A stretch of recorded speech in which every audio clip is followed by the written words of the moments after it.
Hello नमस्कार, आपल्या YouTube चॅनलमध्ये आपलं सगळ्यांचं स्वागत आहे। आज आपण बनवणार आहोत पारंपरिक वालीची भाजी आणि गरमागरम डाळ भात। तर चला आपण रेसिपीला सुरुवात करूया। त्याआधी आपण ही भाजी वालीची सुंदरपैकी शेंगा धुवून घेतलेल्या आहेत। आता आपण ह्याला कट करून घेऊया।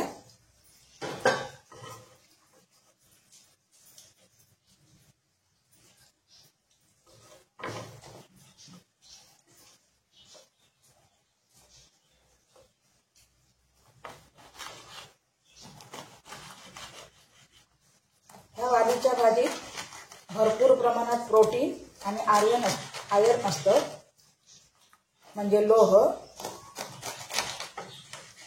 तर सगळ्यांना आपल्याला ही प्रिय असणारी अशी वालीची भाजी आपण आज करणार आहोत।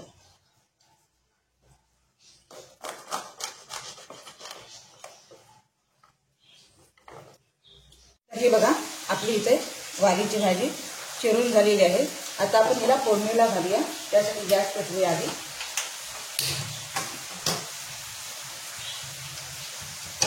कढई ठेवलेली आहे तापायला।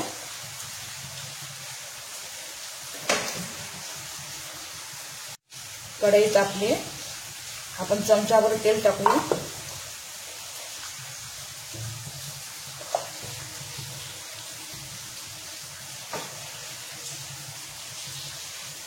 रेसिपी पाहण्यापूर्वी तुम्ही चॅनलवर कोण नवीन असाल तर चॅनलला सबस्क्राइब करून घ्या आणि बेल आयकॉनवर क्लिक करा, जेणेकरून माझे कुकिंगचे तुम्हाला व्हिडिओ पाहायला मिळतील। तर चला, तेल आपलं तापू देत जरा वेळ। तर हे बघा, भाजीसाठी मी एक छोटा कांदा घेतलेला आहे चिरून, 2 हिरव्या मिरच्या घेतलेल्या आहेत, 4 कढीपत्त्याची पानं आहेत, ओलं खोबरं आहे आणि अर्धा टोमॅटो आहे। तुम्ही कांदा घातला तरी चालेल, नाही घातला तरी चालेल। चला, तर आधी आपण हिंग आणि मोहरी टाकून घेऊया।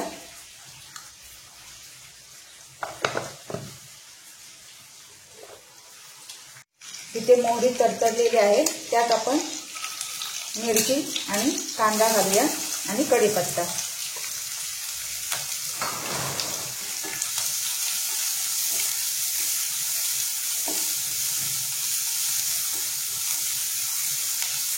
थोडा वेळ आपण असं कांदा परतायचा आहे।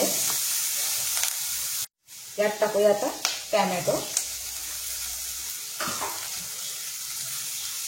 टोमॅटो सुद्धा जरा परतायचा आहे। आता टोमॅटो मऊ झालाय, आतमध्ये आपण हिंग टाकूया। जरासा टाकायचा आहे हिंग, हळद आणि थोडंसं मीठ टाकायचं आहे। कारण काय, आता आपण त्याच्यात भाजी टाकणार आहोत ना, त्या मिठामुळे तिला थोडं पाणी सुटेल। आपल्याला या भाजीत पाणी टाकायचं नाही, वाफेवर शिजवायचे आहे। अशी मस्तपैकी पारंपरिक आपण वालीची भाजी करणार आहोत।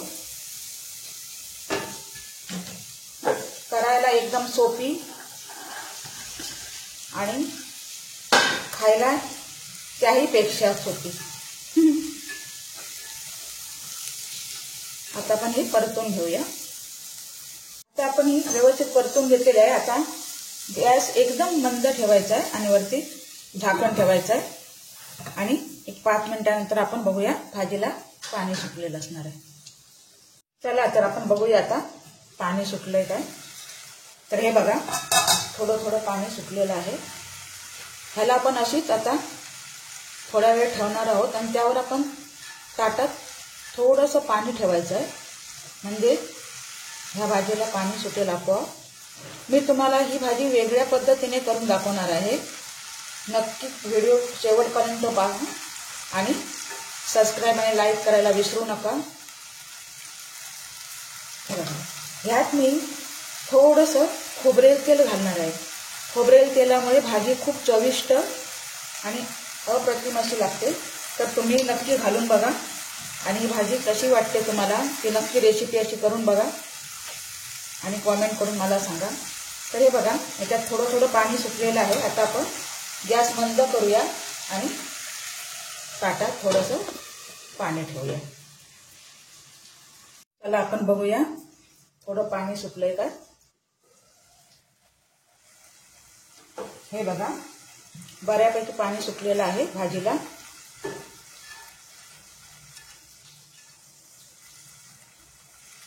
आपण आणखीन हिला 2 मिनिटं ठेवणार आहोत. अशीच थोडी शिजायची आहे अजून. हे बघा भाजीला मस्तपैकी असं पाणी सुटलंय आणि भाजी शिजत आली आपली. यात आता आपण खोबरं टाकूया आणि पुन्हा मंद गॅसवर भाजी 5 मिनिटं ठेवायची आहे. हे बघा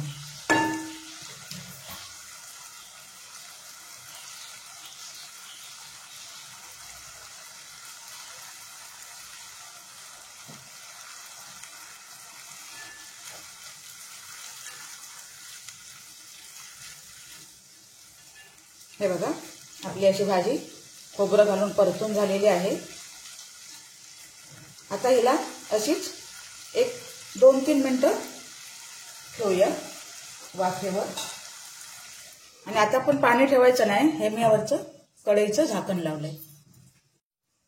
चला आता आपण बघूया. हे बघा आपली भाजी तयार आहे. तर हा व्हिडिओ तुम्हाला कसा वाटला ताईनो ते नक्की सांगा. आणि मस्तपैकी ही रेसिपी करून बघा. प्रत्येकाच्या पद्धती वेगवेगळ्या असतात. माझ्या पद्धतीने मी तुम्हाला दाखवलंय भाजी कशी करायची ती. तुम्हाला आवडली तर नक्की तुम्ही करून बघा. आणि ही भाजी आता आपल्याला मस्तपैकी अशी डाळ आणि भात ह्याच्याबरोबर मस्तपैकी खायची आहे. तर चला आपण भेटूया पुढच्या व्हिडिओमध्ये.